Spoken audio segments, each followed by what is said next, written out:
का साथ हो। भोले बाबा कृपा करी है रहे विश्वास हो। सुनी जल्दी से जाई जमन कहनी ले आई। दादा दादी सास ससुर कहाँ गइले किनी कामर या कपड़ा ले आई दिए पिया मम्मी पापा कहे वाला घरे आ गइले। किनी कामर या कपड़ा ले आई दिए पिया मम्मी पापा कहे वाला घरे आ गइले।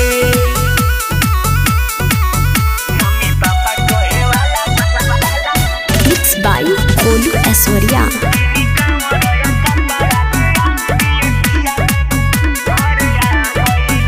नैहर से जाई असो बाबू हमरो माई।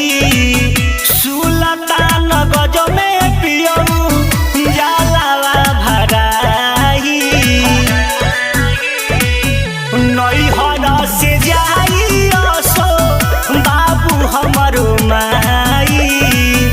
सुल्तान गज में पियऊ जलावा भराई।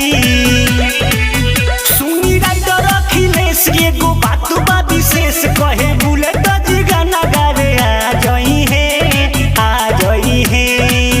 किनी कांवर या कपड़ा लियाई दिए पिया मम्मी पापा कहे वाला घरे आ गइले।